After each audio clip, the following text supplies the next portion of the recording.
Почитувани представници на медиумите, почитувани граѓани, денеска поднесовме конкретна иницијатива во Собранието на Република Македонија. Повеќе да нема од никого изговори и дилеми околу обезбеденото парламентарно мнозинство, и тука доставивме 67 претенички подписи, и покрај тоа што деловникот ова не го бара и не налага таква обврска за да продолжи конститутивната седница. Очекуваме Трајко Вејановски веднаш да свика продолжение на конститутивната седница на Собранието на Република Македонија и конечно оваа клучна институција како представнички орган на граѓаните на Република Македонија да почне да функционира, затоа што и мора да работи и да функционира во интерес на државата. Прв чекор е изборот на председателот на Собранието, кој што ќе го трне и последниот неразумен аргумент на Иванов, кој што е должен да го даде мандатот за состав на влада на председателот на СДСМ господинот Зоран Заев. Благодарам.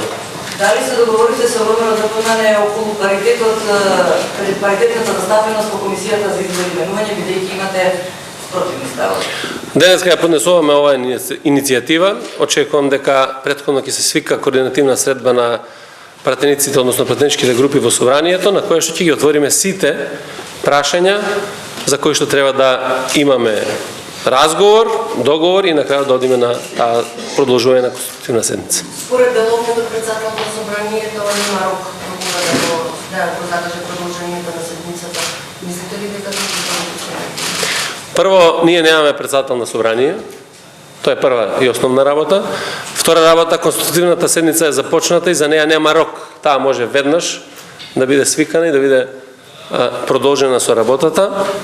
И мислам дека на висина на одговорноста треба да биде секој пратеник, секоја политичка опција, најмногу еден поранешен председател на Собранието, и не сме во никој случај да става во заложниство институции на системот, а со тоа и државата и граѓаните на Република Македонија.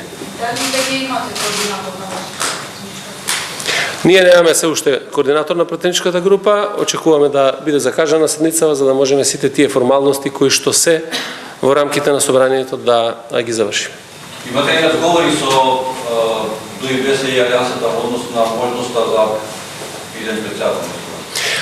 Ние, значи, и вчера имаше такви прашања. Очекуваме да биде закажана седницата, продолжението на седницата. Претходно ќе седнеме сите политички опции и ќе разговараме околу можниот кандидат, односно лицето кое што би било предложено пратеникот за председател на Собранието. Би сакал да е СДСМ со 67, меѓутоа сите сме заедно 67 како подносители. Што ако Трајко него согласи? Имате друг?